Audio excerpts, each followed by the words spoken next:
اعوذ باللہ من الشیطان الرجیم بسم اللہ الرحمن الرحیم وَلَئِنِ اتَّبَعْتَ أَهْوَاءَهُم مِّن بَعْدِ مَا جَاءَكَ مِنَ الْعِلْمِ إِنَّكَ إِذًا لَّمِنَ الظَّالِمِينَ۔ سورہ بقرہ۔ اگر آپ نے ان لوگوں کی خواہشات اور ان کی من گھڑت باتوں کی پیروی کی جبکہ آپ کے پاس اللہ کی طرف سے علم آ چکا ہے، تو اس حالت میں آپ اپنے آپ پر ظلم کریں گے، اپنے آپ کو تباہ کر لیں گے کہ علم کی موجودگی میں آپ لوگوں کی خواہشات اور ان کی آراء پر عمل کر رہے ہیں۔ پہلے بھی ہم سید قطب رحمۃ اللہ علیہ کا پڑھ رہے، پھر بات چلتی رہی جاہلیت کی۔ قرآن پاک میں یہ دو چیزیں آمنے سامنے، جاہلیت اور اسلام۔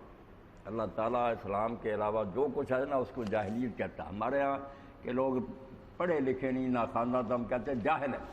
قرآن نہیں ان لوگوں کو جاہل شمار کرتا۔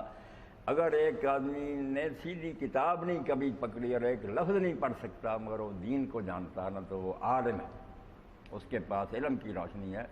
اور اگر سارے جہان کی کتابیں پڑھ جائے اور دانشور اور فیلسوف بن جائے مگر دین سے بے خبر ہے، تو وہ جاہل، بدترین جاہل ہے۔ اور ایسے ہی جاہل ہیں جنہوں نے اب دنیا پر قبضہ کیا ہو۔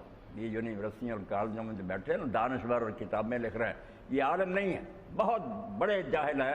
اور ان کی جاہلیت کا اللہ کہتا ہے کہ ظلمات، ایسا اندھیرا ہے جیسے گہرا سمندر ہو، درمیان میں آدمی رات کے وقت پھنسا ہوا، اوپر بادلوں لہر پر لہر چڑھی آ رہی، ظلمات بعض فوق بعض۔ اس دور میں ہم رہ رہے ہیں جس کو علم کا دور کہتے ہیں نا، اندھیروں پر اندھیرے چڑھے گئے۔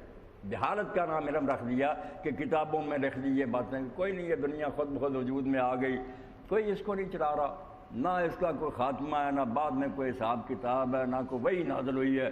انسان اپنی سمجھ اور عقل سے سارے مسائل حل کر سکتا۔ اسی لیے حکیم صاحب فرما رہے تھے کہ جو دور اب زمین پر آیا، ایسی جاہلیت کبھی نہیں آئی۔ لوگ مشرک رہے، بت پرست رہے، مگر ان بیوقوفی کی باتوں کے قائل نہیں تھے کہ اس دنیا کا کوئی بنانے والا ہی نہیں ہے، یا نیکی بدی کوئی چیز نہیں، بس انسان جو جی چاہے کرے، لبرل ہونا چاہیے، انسان کو آزادی ہونی چاہیے، مرد مرد سے بدفعلی کرے، کیوں کوئی دوسرا اس میں مداخلت کرے۔ یہ دور جو ہے جاہلیت کا پہلے کبھی نہیں ہے، اس کو آپ علم کہتے ہیں۔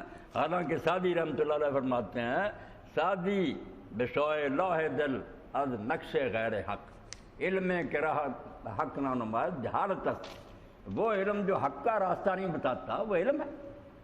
جہالت، اور جہالت بھی جہل مرکب، کہ نہ جانتے ہوتے اور سمجھتے کہ ہم نہیں جانتے تو شاید علاج ہو جاتا۔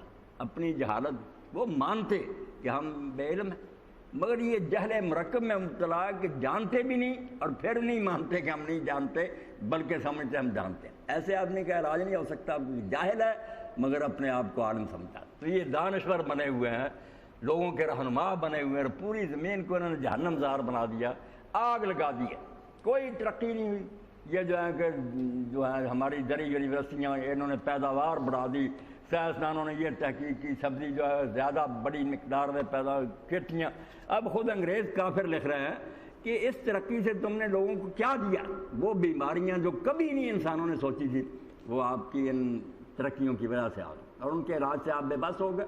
اور یہ چیزیں جو آپ نے بنائی کہ گندم جو 80 من پیدا ہو رہی، اس میں وہ طاقت ہے جو پہلی گندم میں تھی۔ یہ مرغے جو تم تیار کر رہے ہو، جیسی مرغے کا شوربہ ہی آدمی پی لیتا تھا نا، بیماریوں سے شفا پا جائے۔ اب یہ سارا جو ہے بیماریاں بیماری، یعنی بیوقوفوں نے جس کو ترقی نام دیا، انتہا درجے کی پس کھڈ میں گرا دیا انسانوں کو، اور ایٹم بم بنایا، اور ساری دنیا اب کانپ رہی ہے کہ اگر کسی بیوقوف نے بٹن دبا دیا بک کر کے دنیا اٹھ جائے گی۔ تو یہ جاہلیت، اس کو اللہ تعالیٰ کہتا ہے احوا، من مانی باتیں، لبرلزم، کہ اپنی خواہشات کی پیروی، کہ باغ ڈھیلی چھوڑ دیں، لگام توڑ دیں، جدھر جی چاہے گھوڑا بھاگا پھرے اور جس طرح گاہ میں چرے، اس کو احوا اللہ نے کہا کہ خواہشات کی پیروی۔ تو اللہ کہتا ہے علم کے آنے کے بعد اگر اے سننے والے، اے قرآن کو پڑھنے والے، تو نے خواہشات کی پیروی کی تو تباہ کر لو گے، اپنا ظالمین میں سے ہو جاؤ گے، اپنا